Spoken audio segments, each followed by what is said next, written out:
Welcome back ITI students. आज आपण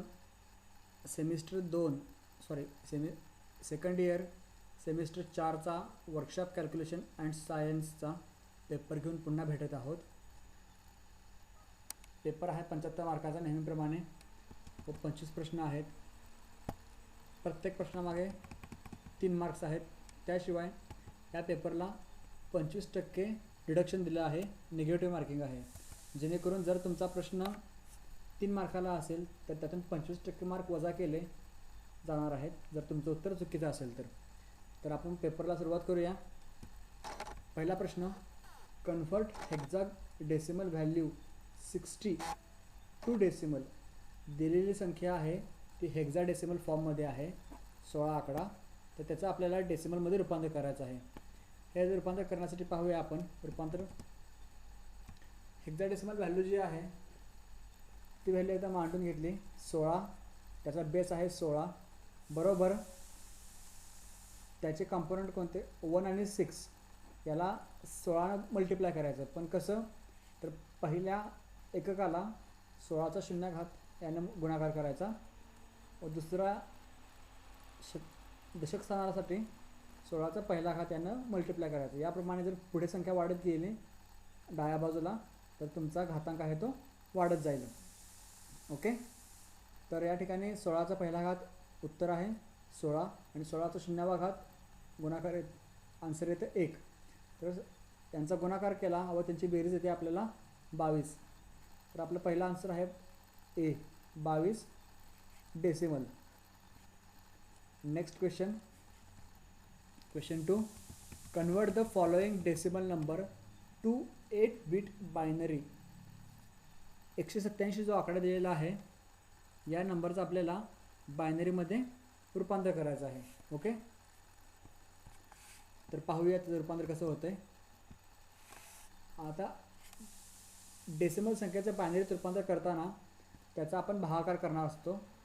187 संख्या डेसिमल फॉर्ममध्ये लिहून घेतली या ठिकाणी. त्याला 2 भाग घालवला, भाग जातो 93चा, बाकी राहते 1. पुढे गेलो, भाग बसला 46चा, बाकी राहिली 1.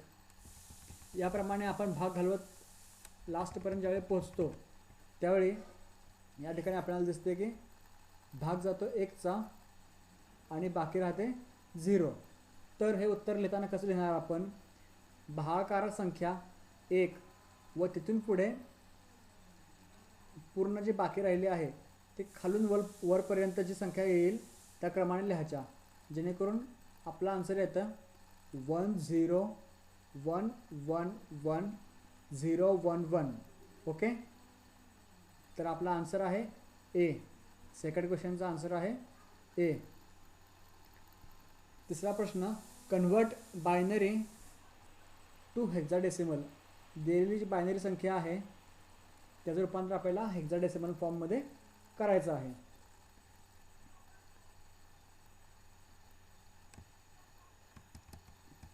आता आपण बायनरी संख्येचं हेक्साडेसिमलमध्ये रूपांतर करताना काय दक्षता काय घ्यायची,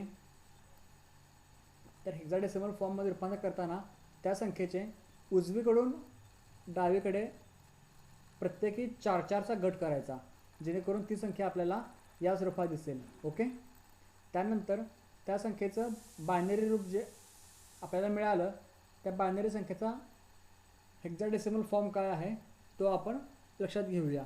त्यासाठी आपल्याला पुढील टेबल पाहावा लागेल. या ठिकाणी आपली पहिली संख्या आहे बायनरी 0010. 0010 ही बायनरी संख्या जी आहे या ठिकाणी 0010 या बायनरी संख्येचं रूपांतर काय येते हेक्साडेसिमलमध्ये, तर ते येतं 2. पुढची संख्या आहे 1111, 4 वेळा 1 आहे, तर त्याची किंमत किती आहे हेक्साडेसिमलमध्ये पाहूया आपण. 4 वेळा 1 1111, याची संख्या हेक्साडेसिमलमध्ये आहे F. नेक्स्ट आहे पुन्हा 1111, त्याची संख्या आहे किंमत येते F. तर या प्रकारे आपला आन्सर येते FF2 हे आन्सर आहे. तिसऱ्या प्रश्नाचं आन्सर आहे बी. पुढचा प्रश्न, convert the following binary number two decimal. दिलेला जो बायनरी नंबर आहे त्याचा आपल्याला डेसिमलमध्ये रूपांतर करायचं आहे. बायनरी संख्या लिहून घेताना घातांकाच्या स्वरूपात लिहा. उजवीकडून डावीकडे त्याचा घातांक वाढत जाणार आहे 2चा. या ठिकाणी बेस आहे 2 आणि घातांकाची संख्या आहे उजवीकडून डावीकडे वाढत जाते 0, 1, 2, 3, 4 या प्रकारे. आता बायनरी संख्येचा प्रत्येक अंक 0 आणि त्याचा घातांकाचा गुणाकार झाल्यानंतर आपल्याला पुढील आन्सर मिळतं. त्याप्रमाणे आपला आन्सर येते 11. तर आपलं चौथ्याचं उत्तर आहे ए. गुणाकार पुन्हा एकदा समजून घ्या. घातांकाचा 0शी गुणाकार केला तरी आन्सर 0 येणार आहे, पण फक्त घातांकाचा गुणाकार हा व्यवस्थित करावा. शेवटचा जो घातांक आहे 2चा घातांक 0 हा गुणाकार नेहमी 1च येतो. 5वा प्रश्न,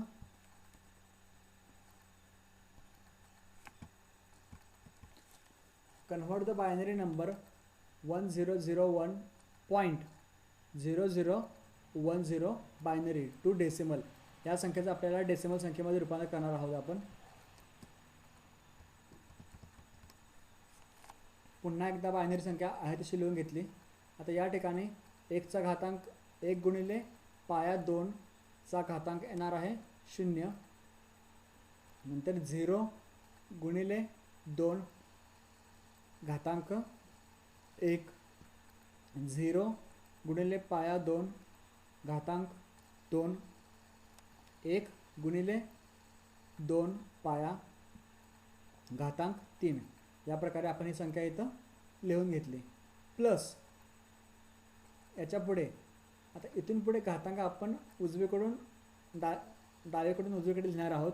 पण या ठिकाणी पॉईंट नंतर जो पहिला आकडा असेल त्याचा घातांक जो आहे तो येणार आहे -1. तर त्या प्रकारे आपण लिहून घेतलं 0 गुणिले 2चा वजा 1 घातांक, परत हा 0 त्याचा गुणिले 2चा घातांक वजा 2, 1 गुणिले 2चा घातांक वजा 3 व 0 गुणिले 2चा घातांक वजा 4. या प्रकारे आपण लिहून घेतलं. 0वर कोणत्या संख्येचा गुणाकार केला तर त्या ठिकाणी उत्तर येणार आहे 0च. त्यामुळे आपला आन्सर मिळतं 1 गुणिले 8 पहिल्या संख्येचा आन्सर. या ठिकाणी 0 किंमत येणार आहे दोघांची. नंतर 1 गुणिले 2चा 0वा घात आन्सर येत आहे 1 गुणिले 1 प्लस. आता या ठिकाणी हे आन्सर 0 आहे, इथे देखील आन्सर 0 येणार आहे. या ठिकाणी आहे 1 गुणिले 2चा वजा 3रा घात. ही संख्या वरती आहे गुणाकाराला, तर गुणाकाराची संख्या भागाकाराला ज्यावेळी येते त्यावेळी घातांक आहे तो चिन्ह बदलतं आणि याची संख्या आहे 0. तर हे 2चा घातांक आहे 3. ते सोडवलं की आपल्याला उत्तर मिळतं 1/8 बरोबर. याचं फायनल आन्सर येते 73.73 / 8 आणि हे डेसिमलमध्ये रूपांतर केलं तर ते येतं 9.125. तर आपलं डेसिमल आन्सर आहे 9.125 बी. 5वाचा आन्सर आहे बी. 6वा प्रश्न, pick up the excavation where measurements are made in square metres for payment. पुढीलपैकी एक्सकॅव्हेशन म्हणजे खुदाई कामाची मापे निवडा ज्या ठिकाणी स्क्वेअर मीटरमध्ये पेमेंट केलं जाईल. Ordinary cutting up to 1 metre. आता या ठिकाणी कटिंग करताना आपण डेप्थ 1 मीटर गेलेली आहे. त्याशिवाय आन्सर बी मध्ये आहे surface dressing up to 15 centimetre depth. या ठिकाणी ड्रेसिंग केलं जातं ते 15 सेंटीमीटर खोलीपर्यंत दाखवलेलं आहे. नंतर आहे surface excavation up to 30 centimetre depth. पृष्ठभागाचे 30 सेंटीमीटरपर्यंत खुदाई केलेली आहे. व डी आहे बोथ बी आणि सी. तर या ठिकाणी आन्सर आहे बोथ बी अँड सी. 6व्याचा आन्सर आहे डी. 7वा प्रश्न, a portion of an embankment having a uniform up gradient 1/500 in circular with radius. एक गोलाकार भाग आहे ज्याचा स्लोप सांगितला आहे 1/500 व त्याची रेडियस आहे 1000 मीटर, जवळपास 1 किलोमीटर रेडियस आहे व ते 180 अंशामध्ये दाखवलेले आहे. If the height of the bank is 1 metre at the lower end and side slope is 2:1 the earthwork involved. तर झालेल्या पुढील कामामध्ये किती प्रमाणात अर्थवर्क झालेला आहे हे आपल्याला काढायचं आहे. पण या ठिकाणी 2 स्लोप दिले आहेत, त्याशिवाय आकृती दाखवलेली नाही आहे, त्यामुळे ह्याचं बरोबर आन्सर काढणं जमत नाही आहे व मी जे आन्सर काढलेलं आहे ते यापैकी कोणतंही आन्सर नाही आहे. त्यामुळे हा प्रश्न आपण सोडून नेक्स्ट क्वेश्चनकडे वळूया. Next question, the order of booking dimensions is. पहिला ऑप्शन आहे लेंथ, ब्रेड्थ, हाईट, लांबी, रुंदी, उंची. बी ऑप्शन आहे ब्रेड्थ, लेंथ, हाईट, रुंदी, लांबी आणि उंची. सी ऑप्शन आहे हाईट, ब्रेड्थ, लेंथ, उंची, रुंदी व लांबी. आणि डी नन ऑफ दिस, यापैकी काही नाही.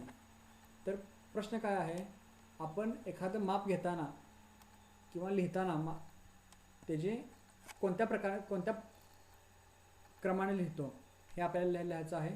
तर 8व्याचा आन्सर आहे ए, लांबी, रुंदी आणि उंची या क्रमाने आपण कोणत्याही वस्तूची मापे लिहितो. 8व्याचा आन्सर आहे ए.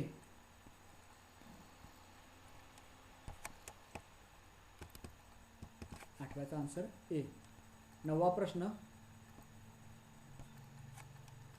अ right triangle with side 3 centimetre, 4 centimetre and 5 centimetre is rotated the side of 3 centimeter to form a cone. The volume of cone is formed किती असेल. एक 90 डिग्रीचा ट्रायंगल आहे, काटकोन त्रिकोण. त्याची बाजू आहे 3 सेंटीमीटर, उंची आहे 4 सेंटीमीटर आणि कर्ण जो आहे तो आहे 5 सेंटीमीटरचा. तर त्या त्रिकोणाची 3 सेंटीमीटरची जी बाजू आहे ती आपण फिरवली आणि त्यामुळे कोन तयार झाला. तर व्हॉल्यूम ऑफ कोन किती असेल हे आपल्याला काढायचं आहे. इथे लक्षात घ्या, 3 सेंटीमीटर बेस झाला, 4 सेंटीमीटर त्या ट्रायंगलची उंची झाली आणि 5 सेंटीमीटर त्या ट्रायंगलचा कर्ण झाला त्रिकोणाचा. या प्रकारे हा त्रिकोण होता पहिला. ओके, हा त्रिकोण असा असताना ह्या त्रिकोणाची 3 सेंटीमीटरची बाजू जी आहे ती आपण गोलाकार फिरवली, त्यामुळे त्रिकोणापासून एक आपण कोन तयार केला जो या प्रकारे येतो. हा कोन असा तयार असताना ह्याचा जो कोणाचा व्यास तयार होणार आहे तो 6 सेंटीमीटर असणार आहे व कोणाची त्रिज्या असणार आहे ती असणार आहे 3 सेंटीमीटर. कोणाची उंची आपल्याला मिळते 4 सेंटीमीटर. तर आपल्याला त्याचा व्हॉल्यूम काढायचा आहे. व्हॉल्यूम म्हणजे फॉर्म्युला काय आहे, 1/3 पाय आर स्क्वेअर गुणिले एच. आर म्हणजे रेडियस ती आहे 3 सेंटीमीटर, एच म्हणजे हाईट ती आहे 4 सेंटीमीटर. तर त्याचा सोडवला की आन्सर मिळतं आपल्याला 12 पाय सेंटीमीटर क्यूब. 9व्याचा आन्सर आहे ए. 10वा प्रश्न, in a shower 5 centimetre of rainfalls. पाऊस पडत आहे, त्या ठिकाणी सरासरी 5 सेंटीमीटर पाऊस पडलेला आहे. The volume of water that falls on 1.5 hectare of ground is. 1.5 hectare एवढ्या परिसरामध्ये 5 सेंटीमीटर सरासरी पाऊस पडलेला आहे. तर त्या एरियामध्ये किती क्युबिक मीटर पाणी साठलेलं आहे हे आपल्याला काढायचं आहे. आपले ज्या दोन्ही आपल्याला आन्सर विचारलेले आहेत ते सर्व आन्सर आहेत ते क्युबिक मीटरमध्ये आहेत. तर आपण त्याचं कन्व्हर्जन करून घेऊया. पहिला बरं, कन्व्हर्जन करण्यासाठी आपल्याला काय माहीत पाहिजे? 1 हेक्टर म्हणजे किती स्क्वेअर मीटर? तर 1 हेक्टर म्हणजे असतात 10,000 स्क्वेअर मीटर. तर 1.5 हेक्टर म्हणजे 15,000 स्क्वेअर मीटर. हे आपण रूपांतर करून घेतलं. ओके, आता आपल्याला एरिया माहीत आहे की तो आहे 1500 स्क्वेअर मीटर आणि आपल्याला उंची किती सांगितल्या? 5 सेंटीमीटर पाऊस पडलेला आहे. तर 5 सेंटीमीटरचं रूपांतर आपण मीटरमध्ये केलं, ते येतं 0.05 मीटर. एरिया 15,000 गुणिले उंची 0.05 यांचा गुणाकार केल्यानंतर आपल्याला आन्सर मिळणार आहे ते आहे व्हॉल्यूम. तर ते आहे 750 मीटर क्यूब. त्यामुळे आपला आन्सर आहे 10व्या प्रश्नाचा आन्सर बी आहे. Next question 11. A hall is 15 metre long and 12 metre broad. एक हॉल दिलेला आहे ज्या हॉलची लांबी आहे 15 मीटर आणि रुंदी आहे 12 metre. If the sum of the areas of the floor and ceiling is equal. जर एरिया दिलेला आहे कोणता? फ्लोअर फरशीचा एरिया आणि सिलिंग म्हणजे छताचा एरिया, यांची बेरीज सेम आहे. कशाच्या? Of the area of 4 walls the volume of hall is. प्रश्न पुन्हा एकदा नीट ऐका. एक 15 मीटर लांबीचा आणि 12 मीटर रुंदीचा हॉल आहे व त्याच्या छत आणि फरशी यांच्या एरियाची बेरीज ही त्या हॉलच्या 4 भिंतींच्या एरियाच्या बेरजे एवढी असेल तर त्या हॉलची व्हॉल्यूम किती आहे ते आपणाला काढायचं आहे. प्रश्न समजून घ्यावं आणि पुन्हा आपण ते सॉल्व करत आहोत. नीट पहा. एरिया ऑफ सिलिंग आणि एरिया ऑफ फ्लोअर हा सेम सांगितला आहे आपल्याला. ओके, छताचा एरिया व फरशीचा एरिया दोन्ही सेम आहे. तो किती आहे? तर तो आहे 15 गुणिले 12. लांबी, हॉलची लांबी गुणिले हॉलची रुंदी, तर तो एरिया येतो 180 मीटर स्क्वेअर. ओके, त्यामुळे टोटल एरिया ऑफ सिलिंग छताचा एरिया प्लस फरशीचा एरिया याचा आपण बेरीज केली तर ती मिळते आपल्याला 360 मीटर स्क्वेअर. त्यानंतर 4 वॉल भिंती आहेत त्यांचा एरिया हा आपल्याला एरिया ऑफ सिलिंग आणि एरिया ऑफ फ्लोअर यांच्याबरोबर आहे असं सांगितलेलं आहे. तर आपण पुन्हा ते सोडवूया.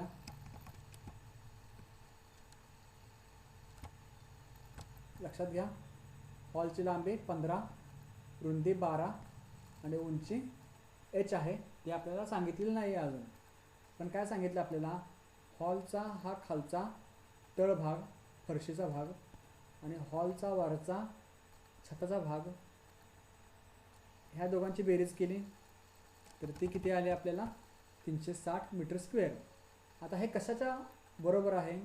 तर ज्या 4 भिंती आहेत, पहिली 1 नंबरची भिंत, 2 नंबरची भिंत, 3 नंबरची भिंत व इथली 4 नंबरची भिंत, या 4ही भिंतींची एरिया जो आहे तो छत आणखीन फरशीच्या एरियाच्या बरोबर आहे.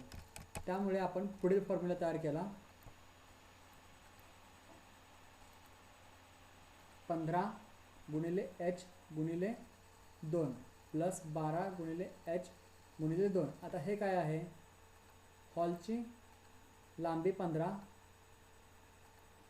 आणि भिंतीसाठी उंची घेतली आपण, ती आपल्याला माहीत नाही आहे. हा झाला एक भिंत समोरासमोरची गुणिले 2 म्हणजे आपल्याला दुसरी भिंत मिळाली समोरची. ओके, या ठिकाणी झाल्या हॉलच्या समोरासमोरील 2 भिंती प्लस 12 गुणिले h हॉलची दुसरी बाजू रुंदी, त्या रुंदीची उंची, ही झाली एक भिंत. अशा किती आहेत? 2 भिंती गुणिले 2 बरोबर काय आहे? तर छत आणखीन फरशी यांची बेरीज, त्यांच्या एरियाची बेरीज ती आलेली आहे 360. तर याच्यावरून आपण आन्सर काढलं तर 15 गुणिले 2 आहे 30, उरलेला एच घेतला, अधिक 12 गुणिले 2 आहे 24 एच बरोबर 360. दोघांची बेरीज केली, टोटल येते 54 एच बरोबर 360. या ठिकाणी आपल्याला एचची किंमत काढायची आहे, त्यामुळे 54 360ला भाग दिला तर आन्सर येतं 6.67 एच. आपल्याला या ठिकाणी उंची मिळालेली आहे. हॉलची उंची मिळाल्यानंतर आपण त्या हॉलचं व्हॉल्यूम काढणार आहोत. तर लांबी गुणिले रुंदी गुणिले उंची, आन्सर येतं आहे 1200 मीटर क्यूब. त्यामुळे 11व्या क्वेश्चनचं आन्सर आहे सी. 12वा प्रश्न, 66 cubic centimetre of silver is drawn into a wire 1 mm in diameter. एक 66 सेंटीमीटर क्यूबचा चांदी आहे किंवा चांदीचा एक क्यूब आहे, त्याला आपण 1 मिलीमीटर डायमीटरच्या वायरमध्ये रूपांतरित केलं. The length of wire in metre will be. तर त्या वायरची लांबी किती होईल? पुन्हा एकदा लक्षात घ्या, एक 66 सेंटीमीटर क्यूबचा चांदीचा क्यूब आहे, त्याला आपण 1 mm डायमीटरच्या वायरमध्ये कन्वर्ट केलं तर त्याची लांबी किती येईल? ती किती आपल्याला विचारलेले आहे मीटरमध्ये. ओके, 1 mm बरोबर किती असतात? 0.01001 मीटर. हे झालं कन्वर्जन. 1 मिलीमीटर म्हणजे 0.001 मीटर. हा काय आहे? ते आपल्या वायरचा आहे, तो डायमीटर आहे, व्यास. तर 1 मीटर एम क्यूब बरोबर किती असतात? या ठिकाणी आपल्याला क्यूबिक सेंटीमीटर सांगितलं आहे, याचं रूपांतर आपण मीटरमध्ये करून घेऊया. 1 मीटर एम क्यूब बरोबर किती असतात? 1 गुणिले मीटर म्हणजे काय असतात? तर 100 सेंटीमीटर. हे आपल्याला माहिती आहे. तर मीटरचं रूपांतर आपण 100 सेंटीमीटर असं केलं, त्याचा घातांक 3 आहे. ओके, गुणिले आता 100चा घातांक 3 किती येणार आहे आन्सर? एकावरती 6 शून्य आणि सेंटीमीटरचा घन. ओके, तर हे आपल्याला फायनल आन्सर मिळालं या ठिकाणी. 1 मीटर क्यूब म्हणजे एवढे सेंटीमीटर क्यूब. तर 66 सेंटीमीटर क्यूब म्हणजे किती ते आपल्याला मीटर क्यूबमध्ये कन्वर्ट करायचे आहेत. याचं कन्वर्जन आपण पुढील प्रकारे करणार आहोत. एक्सची व्हॅल्यू काढायची आहे, ती एका बाजूला लिहिली बरोबर. आता एक्सची व्हॅल्यू वरती आलेली असताना हे 66 एम क्यूब जे खाली आहे ते 1 एम क्यूबला गुणाकाराला गेलं, हे आपण या ठिकाणी असे पाहत आहोत. व एक्सच्या ठिकाणी ही एकक, दशक, शतक, हजार, दशहजार, लक्ष, दशलक्ष 10 लाख जी संख्या आहे सेंटीमीटर क्यूबमध्ये, ती आपण एक्सच्या ठिकाणी आणली, जेणेकरून जे माहीत नाही आहे एक्स ते एका बाजूला गेलं व जे माहीत आहेत गोष्टी त्या सर्व एका बाजूला आल्या. यांचा गुणाकार केला तर आपल्याला लक्षात येतं सेंटीमीटर क्यूबला सेंटीमीटर क्यूब कॅन्सल, एक्सची किंमत राहिली 0.00066 M cube volume of silver cube. हे काय झालं? त्या वस्तूचं आकारमान झालं मीटर क्यूबमध्ये. सांगितलं काय आहे? आता आपण त्याच चांदीच्या ठोकळ्याचं रूपांतर आपण वायरमध्ये करतो आहे. फक्त एवढंच की ती वायर आता डायमीटर आहे तिचा 1 मिलीमीटरमध्ये, त्याचं आपण मीटरमध्ये रूपांतर करून घेतलं. तर फॉर्म्युला असणार आहे वायरची टोटल लांबी ती किती असणार आहे? वायर असणार आहे दंडगोल आकारामध्ये. मग दंडगोलाचा व्हॉल्यूम काढण्याचा फॉर्म्युला आहे π/4 गुणिले डायमीटर स्क्वेअर गुणिले एल बरोबर व्हॉल्यूम ऑफ सिल्वर क्यूब. चांदीच्या ठोकळ्याचा आकारमान तो किती आहे तो आपण एक्सची किंमत काढली, त्यामध्ये आहे. फॉर्म्युलामध्ये डी ची किंमत घातली,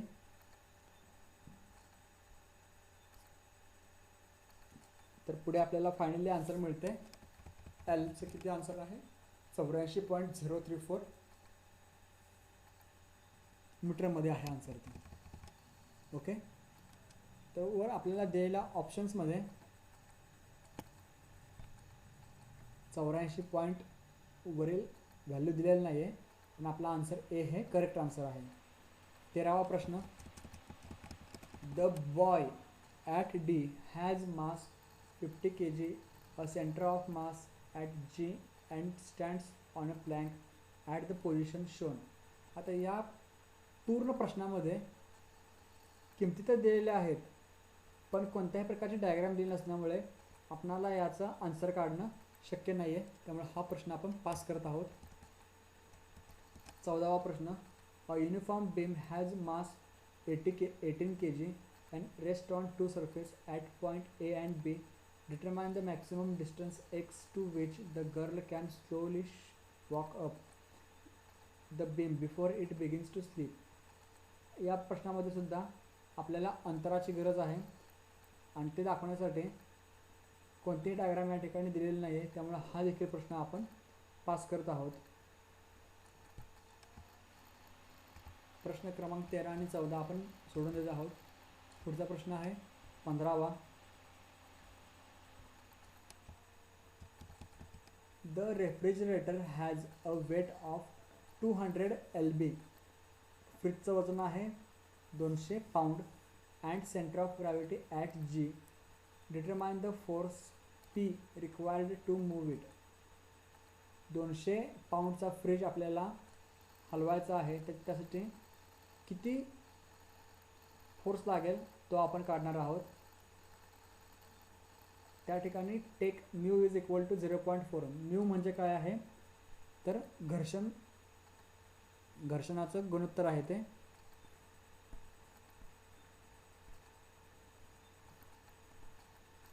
या ठिकाणी 1 पाऊंडमध्ये किती किलो तर 0.454 किलो. हा प्रश्न तुम्हाला कन्व्हर्जनसाठी येऊ शकतो. ठीक आहे. म्यूचा फॉर्म्युला किती असतो. Mu is equal to P divide by W. P म्हणजे काय आहे फोर्स आणि डब्ल्यू म्हणजे आहे वेट. आपल्याला या ठिकाणी म्यूची किंमत दिलेली आहे 0.4. पी आपल्याला विचारलेला आहे. डब्ल्यूची किंमत आपल्याला सांगितली आहे. फ्रीजचं वजन आहे 200 पाऊंड. या सर्व किमती आपण समीकरणामध्ये घातल्या व आपल्याला पीची किंमत काढण्यासाठी 200चा 0.4शी गुणाकार केला तर आपल्याला आन्सर मिळते 80 lb, 80 पाऊंड. 15वाचा आन्सर आहे सी. नेक्स्ट क्वेश्चन 16वा. A 17 kg ladder has centre of mass at G. If the coefficient of friction at A and B are mu A 0.3 and mu B 0.2 respectively, determine the smallest horizontal force that the man must exert off the ladder at point C in order to push ladder forward. या सुद्धा गणितामध्ये आपल्याला अंतराची गरज आहे, त्याशिवाय figure दाखवलेली नाही आहे, त्यामुळे 16 नंबरचा प्रश्न देखील आपण पास करत आहोत. 17वा प्रश्न.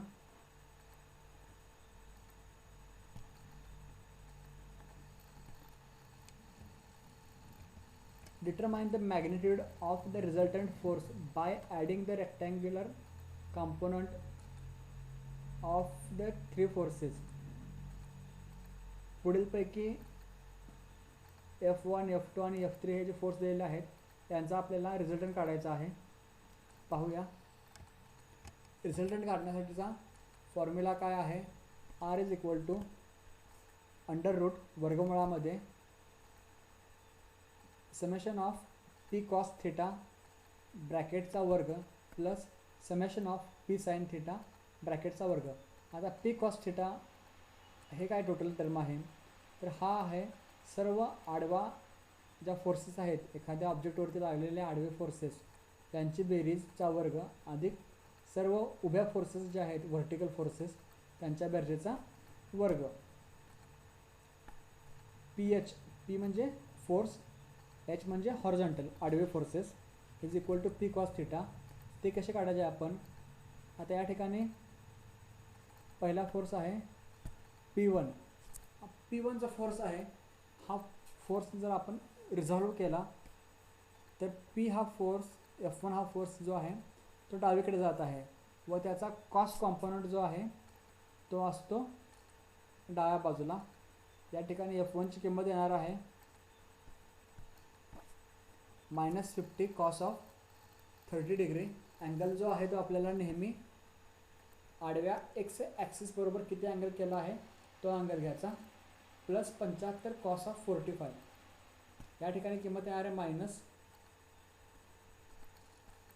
आता या ठिकाणी किंमत प्लस का आलेली आहे, तर हा जो कॉम्पोनंट आहे तो हा जातो आहे उजवीकडे, पहिल्या क्वाड्रंटमध्ये आहे, आणि याची दिशा जी आहे ती आडवी आहे उजवीकडे, त्यामुळे याची किंमत असणार आहे प्लसमध्ये, प्लस 75 कॉस ऑफ 45. आणि व्हर्टिकल कॉम्पोनंट जो आहे 50 न्यूटन हा डाऊनवर्ड आहे खालच्या दिशेने. याचा कोणत्याही प्रकारचा F3 या फोर्सचा कोणत्याही प्रकारचा आडवा कॉम्पोनंट तयार होत नाही आहे एक्स डायरेक्शनला, त्यामुळे याची किंमत आपण घेऊ शकत नाही. तर ही व्हॅल्यू आपण सोडवून घेतली. कॉस 30ची किंमत आहे वर्गमुळात 3/2 अधिक कॉस 45ची किंमत आहे 1/2. हे आन्सर टोटल येते 9.73 न्यूटन. नेक्स्ट आता पी व्ही म्हणजे व्हर्टिकल फोर्सेसची आपल्याला बेरीज करायची आहे सगळ्या. आता या ठिकाणी 50 sin 30 हा पॉझिटिव्ह फोर्स आहे वरच्या बाजूला. आपल्याला डायग्राममध्ये दिसत आहे व्हर्टिकल फोर्सेस ज्या असतील ते उभे असणार सर्व. 50ची व्हॅल्यू आहे ती व्हर्टिकल फोर्सच्या स्वरूपामध्ये वरती जात आहे व याचा अँगल आहे 30. त्यामुळे ती संख्या आली positive plus sin 30 plus 75 sin 45. या ठिकाणी 75चा देखील साइन म्हणजे व्हर्टिकल कॉम्पोनंट जो आहे तो वरती जात आहे, त्यामुळं 75 sin of 45 ही पॉझिटिव्ह किंमत आली. आता 50 न्यूटन F3 जो आहे हा कॉम्पोनंट जातो आहे खालच्या बाजूला, जो आपण निगेटिव्ह समजत आहोत, त्यामुळे वजा 50 न्यूटन. अशा प्रकारे मांडणी केल्यानंतर आपल्याला टोटल आन्सर मिळते 28.03 न्यूटन. आता आर म्हणजे काय आहे, रिझल्टंट बरोबर काय आहे, वर्गमुळात PH² प्लस PV² म्हणजे काय आहे, त्यांच्या जे फायनल आन्सर आपल्याला मिळालं PH आणि PVचं ते आन्सर आपण या ठिकाणी लिहिलं, त्यांचा वर्गमूळ काढलं, तर आन्सर येतं आहे 29.7 न्यूटन. तर क्वेश्चन 17चा आन्सर आहे 29.7 newton. Answer A is correct. 18वा प्रश्न, a boy of mass 15 kg runs with force of 100 newton, his acceleration would be. आपल्याला सांगितलं आहे 50 किलोचा एक मुलगा जो आहे तो 100 न्यूटन फोर्सनं पळत आहे, तर त्याचं ॲक्सेलरेशन किंवा त्वरण किती असेल. तर force is equal to mass into acceleration हा न्यूटनचा नियमानुसार, न्यूटनचा फोर्सचा नियम आहे हा. फोर्स बरोबर मास इंटू ॲक्सेलरेशन. त्या मुलाचं मास सांगितलं किती आहे 50 किलो. ओके, म्हणून आपल्याला विचारलं आहे ॲक्सेलरेशन किती आहे. ॲक्सेलरेशन काढण्यासाठी आपण एमची व्हॅल्यू जी आहे ती आपण एफला भागाकाराला देऊ. या ठिकाणी एफ भागिले एम बरोबर फोर्स आहे 100 न्यूटन भागिले एम जो आहे तो आहे 50 kg. याचा आन्सर येतं 2 metre per second square. Answer A is correct. Sorry, answer D is correct. 18व्याचा आन्सर आहे आन्सर डी. 19वा प्रश्न, SI unit for force is. फोर्सचा आपल्याला SI युनिट काढायचं आहे. या ठिकाणी आपण टेबलमध्ये पाहत आहोत फोर्सचं SI युनिट आहे, SI युनिट न्यूटनमध्ये आहे. ओके, फोर्सचं SI युनिट आहे न्यूटन. त्यामुळे प्रश्न 19व्याचा आन्सर आहे बी न्यूटन. 20वा प्रश्न, डिस्प्लेसमेंट इज. डिस्प्लेसमेंट ही कोणत्या प्रकारची क्वांटिटी आहे, स्केलर आहे, वेक्टर आहे, बेस क्वांटिटी आहे का डिराइव्ड क्वांटिटी आहे. तर या ठिकाणी डिस्प्लेसमेंट म्हणजे वस्तूची झालेली हालचाल. आता वस्तूची झालेली हालचाल जी आहे ती एका ठिकाणाहून दुसऱ्या ठिकाणी होते व त्याशिवाय त्याला एक ठराविक दिशा असते. तर याचा आन्सर आहे बी वेक्टर क्वांटिटी. 20व्या प्रश्नाचा आन्सर आहे बी वेक्टर क्वांटिटी. 21वा प्रश्न, Newton first law is also known as, न्यूटनचा गतीचा पहिला नियम जो आहे तो पुढीलपैकी कोणता नियम म्हणून ओळखला जातो? तर याचा आन्सर आहे लॉ ऑफ इनर्शिया. न्यूटनचा पहिला नियम जो आहे तो लॉ ऑफ इनर्शिया या नावाने देखील ओळखला जातो. कारण की हा जो आहे मराठीमध्ये जर विचारलं तर लॉ ऑफ इनर्शिया म्हणजे जडत्वाचा नियम. आता या नियमामध्ये का सांगितलं आपल्याला, फर्स्ट लॉमध्ये जर एखादी वस्तू स्थिर असेल तर त्या वस्तूला किंवा ती एखादी वस्तू मुव्हिंग असेल, हलणारी असेल, तर त्या वस्तूला कोणत्याही प्रकारचा बाहेरील फोर्स लावल्याशिवाय ती वस्तू स्वतःची जागा बदलत नाही किंवा थांबत नाही. तर तो आहे लॉ ऑफ इनर्शिया. 21वाचा आन्सर आहे ए. 22वा प्रश्न, which of the following laminas do not have centroid at its geometrical centre, पुढीलपैकी कोणत्या लॅमिनामध्ये, लॅमिना म्हणजे काय तर प्रतल, ज्याच्यामध्ये फक्त एक्स आणि वाय या दोन दिशा असतात, do not have centroid at its geometrical centre, तर त्या एरियाचा किंवा प्रतलाचा सेंट्रॉइड हा जिओमॅट्रिकल सेंटरला नसतो. तर याचं 22वाचा आन्सर आहे राईट अँगल्ड ट्रायंगल. राईट अँगल ट्रायंगलमध्ये त्या वस्तूचा किंवा त्या एरियाचा सेंट्रॉइड जो आहे तो त्याच्या जिओमॅट्रिकल सेंटरच्या शी जुळत नाही. क्वेश्चन 23वा,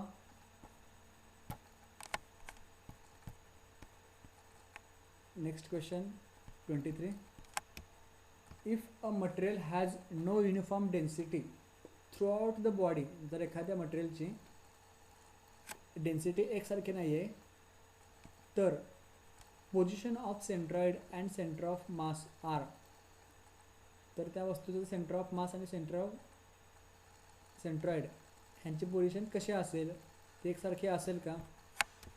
तर ते 23वाचा आन्सर आहे नॉट आयडेंटिकल, आपण ते सांगू शकत नाही.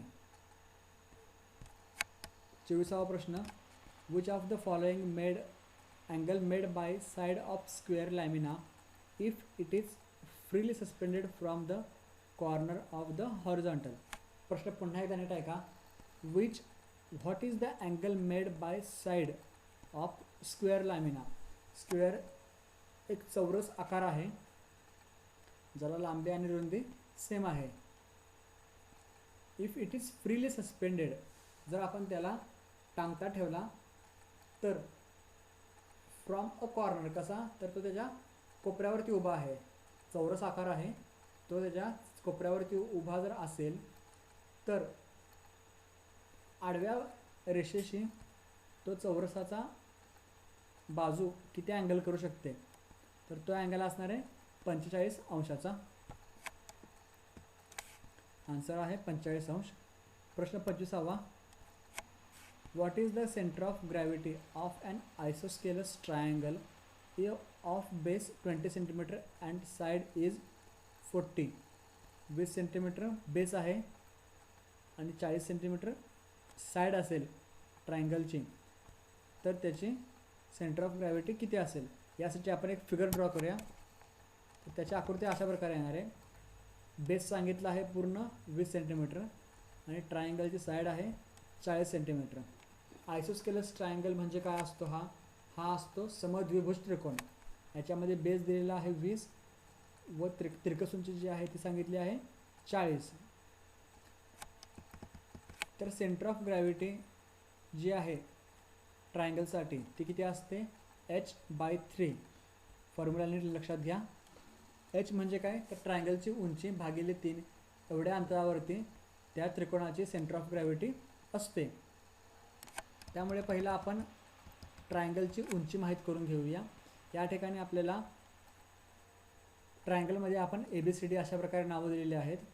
आपण उंची माहीत करण्यासाठी ADC हा ट्रायंगल घेऊया व या ट्रायंगलमध्ये काटकोन त्रिकोणाचे प्रमेय लावून किंवा पायथागोरसच्या प्रमेयाचा वापर करून उंची AD माहीत करून घेऊया.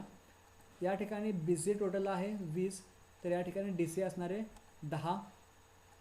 त्यामुळे आपला AD उंचीसाठी फॉर्म्युला तयार होतो वर्गमुळामध्ये AC square minus DC square या ठिकाणी आपण पायथागोरसचं प्रमेय वापरत आहोत. त्यानुसार आपल्याला ADची उंची मिळते 38.73. उंची h मिळाल्यानंतर आपल्याला त्याचा सेंट्रॉइड काढायचा आहे. Centre of gravity h/3 is equal to 38.73 भागिले 3. या ठिकाणी आपलं आन्सर येते 12.91. आन्सर आहे ए 12.91. आपला आन्सर आहे ए. या ठिकाणी दाखवते 12.90. Answer is correct. तर या प्रकारे आपण या ठिकाणी पेपर पूर्ण केलेला आहे. आपण पुन्हा एकदा पुढच्या वेळी नवीन पेपर घेऊन भेटू. व्हिडिओ आपल्या मित्रांना फॉरवर्ड करा आणि पेपरसाठी बेस्ट लक. थँक्यू.